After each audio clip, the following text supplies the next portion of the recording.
Hello students, कैसे हैं आप सभी। आज हमने करनी है हमारी एक्सरसाइज 7.2 का क्वेश्चन नंबर 5 स्टार्ट करेंगे। क्या कह रहा है question? Find the ratio in which the line segment joining A and B is divided by x axis. हमें 2 पॉइंट्स दिए हैं, जैसे ये एक लाइन सेगमेंट है, ए पॉइंट दिया 1 - 5 और यहाँ पे बी पॉइंट क्या दिया हुआ है -4 5। और जो हमने फाइंड आउट करना है वो क्या फाइंड आउट करना है? रेशो फाइंड आउट करनी है कि जो पॉइंट है वो जो डिवाइड कर रहा है इसको दो सेक्शंस में, वो पॉइंट एक्स एक्सिस के ऊपर है। जैसे मान लीजिए ये कोई पॉइंट है पी जो इस लाइन सेगमेंट को दो सेक्शंस में डिवाइड कर रहा है, वो रेशो क्या है वो हमने फाइंड आउट करनी है।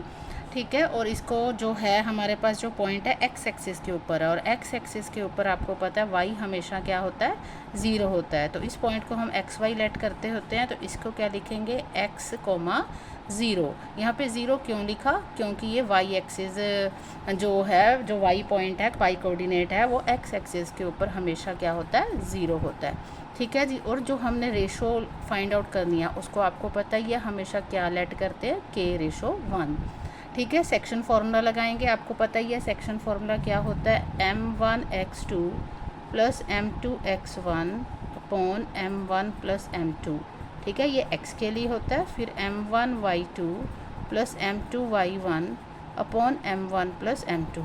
ये जो पॉइंट होता है ये हमें दिया हुआ है, ये हमें क्या दिया हुआ है? p दिया हुआ है x0।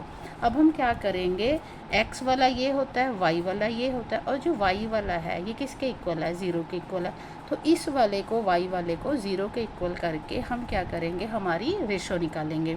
ठीक है जी। तो चलिए फिर लिखते हैं। हम क्या लिखेंगे? m1y2 plus m2y1 upon m1 plus m2 को किसके इक्वल लिखेंगे? 0 के इक्वल लिखेंगे। y कोऑर्डिनेट ऑफ p के इक्वल लिखेंगे, जो कि क्या है? 0 है। ठीक है, रेशो क्या लेनी है? अभी मैंने बताया ये m1 m2 रेशो है, इसको k रेशो 1 लेना है। तो यहाँ पे वैल्यूज़ पुट करेंगे। m1 की जगह पे k और m2 की जगह पे 1 अपॉन k प्लस 1। y2 की वैल्यू अब यहाँ से देख सकते हैं, आपको पता ही है ये x1 y1 होता है, और b पॉइंट को हम क्या लेते हैं? x2 y2।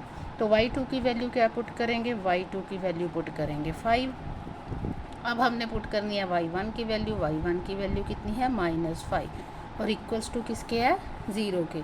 तो ये क्या बन गया? 5k plus minus -5 upon k प्लस 1 इक्वल्स टू 0। अब ये इधर जाके क्रॉस मल्टीप्लाई हो जाएगा, तो 5k - 5 इक्वल्स टू क्या आ गया? 0। तो 5k किसके इक्वल आ गया हमारा? तो 5k आ गया हमारा इक्वल्स टू 0 प्लस 5। तो 5k इक्वल्स टू 5, और k किसके इक्वल आ गया? 5 अपॉन 5 1 अपॉन 1। ठीक है, तो ये 1 अपॉन 1 आ गए हमारे पास। तो अब हमारी रेशो क्या बनी? ध्यान से देखिएगा। हमारी जो रेशो थी वो k रेशो 1 थी।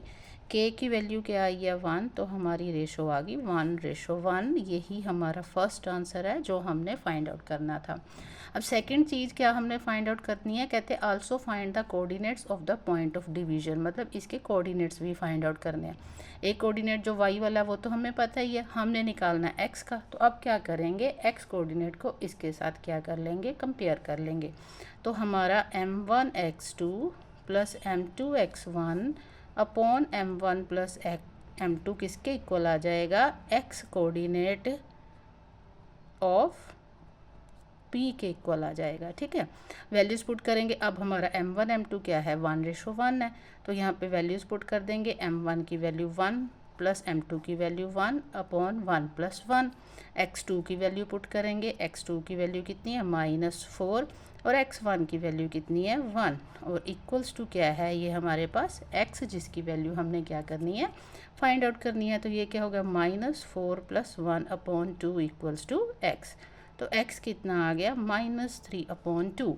मतलब हमारा जो p पॉइंट है उसमें x की वैल्यू -3 अपॉन 2, और y की तो 0 ही थी। ये हमारा क्या आ गया? सेकेंड आंसर आ गया, और ये क्या था? हमारा फर्स्ट आंसर। ठीक है, तो चलिए चलते हैं नेक्स्ट क्वेश्चन की तरफ। ये क्वेश्चन कंप्लीट हो गया। क्वेश्चन नंबर 6 देखते हैं अब क्या कहता है। क्वेश्चन नंबर 6 है, if 1 2 4 y x 6 3 5 are the vertices of a parallelogram taken in order. देखिए ये पैरेललोग्राम बनाया, इसके हम वर्टिसेस को a b c d taken in order ले लेते हैं। फर्स्ट ए कितना है 1 2 है, बी कितना है हमारे पास 4y है, ठीक है, सी कितना है हमारे पास x 6 है और डी कितना है 3y है। हमने क्या फाइंड आउट करना है, फाइंड x एंड y। हमने x यहाँ पे जो है और y यहाँ पे जो है उनकी वैल्यूज़ फाइंड आउट करनी है। अब ये क्या है, एक पैरेललोग्राम है। आपको पता ही है जो पैरेललोग्राम होता है उसकी जो वर्टिसेस होते हैं, ये वर्टिसेस हो गए देखिए AC एंड BD, ये वर्टिसेस आपस में जो इंटरसेक्ट करती हैं वो O पॉइंट पे इंटरसेक्ट करती हैं। और क्या क्वालिटी होती है इनकी कि ये वर्टिसेस इक्वल रेशो में कटती हैं, इक्वल कटती हैं। मिड पॉइंट होता है ये जो O होता है, ये क्या होता है, मिड पॉइंट होता है AC का भी और BD का भी, ठीक है। इस फॉर्मूले को हम लगा के, मतलब हम हमारे मिड पॉइंट फार्मूला को लगा के यहाँ से x और y की क्या निकालेंगे, वैल्यू निकालेंगे। क्या होता है मिड पॉइंट फार्मूला, मैंने आपको बताया था, यहाँ पे मैं एक बार लिख देती हूँ। मिड पॉइंट फार्मूला होता है x1 + x2/2 और y1 + y2/2, ठीक है जी, ये होता है मिड पॉइंट फार्मूला। तो चलिए फिर हम क्या करते हैं, मिड पॉइंट निकालते हैं। किसका मिड पॉइंट निकालेंगे, मिड पॉइंट ऑफ AC किसके इक्वल होगा, मिड पॉइंट ऑफ BD, क्योंकि दोनों इक्वली यहाँ पे इंटरसेक्ट करते हैं। O is the mid point of AC and BD, तो हम AC और BD का मिड पॉइंट निकाल के उनको आपस में क्या कर देंगे, इक्वल कर देंगे। अब AC का मिड पॉइंट निकालेंगे, देखिए A है, ये C है। पहले x के कोऑर्डिनेट्स को आपस में प्लस करेंगे, 1 + x/2 फॉर्मूले के अकॉर्डिंग। फिर दूसरी तरफ क्या आएगा, 2 + 6/2, ठीक है जी। इसी तरह से ये जो BD है इसका पहले x का करेंगे, ये 3 है, यहाँ पे 4 है, तो यहाँ क्या लिखेंगे 3 + 4/2 और इधर क्या लिखेंगे 5 + y/2, ठीक है जी। अब इसको थोड़ा सा सिंप्लीफाई कर लेते हैं, 1 + x/2, ये हो गया 8, 8/2 कितना होता है 4, और ये कितना हो गया 7/2, और ये कितना हो गया 5 + y/2।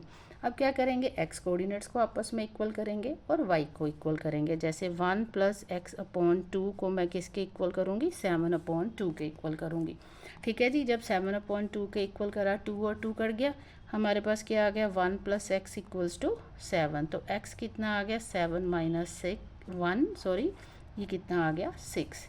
अब हम क्या करेंगे, ये y वाले इक्वल करेंगे, 5 + y/2 किसके इक्वल आ गया 4, 4/1 है, क्रॉस मल्टीप्लाई करेंगे, 5 + y, 4 × 2 8, तो y कितना हो गया 8 - 5, तो y कितना आ गया हमारा 3। तो हमने x और y की निकालनी थी वैल्यूज़, तो यही x और y की वैल्यूज़ जो हैं वो हमारा क्या है, आंसर है, ठीक है जी। चलिए जी, फिर आज के लिए इतना ही। नेक्स्ट क्वेश्चंस जो हैं वो नेक्स्ट वीडियो के अंदर करेंगे। अगर आपको मेरी जो वीडियो है वो अच्छी लगी है तो वीडियो को लाइक कर दीजिए, और अभी तक अगर आपने मेरा चैनल सब्सक्राइब नहीं किया तो सब्सक्राइब भी कर लीजिए। Thank you so much.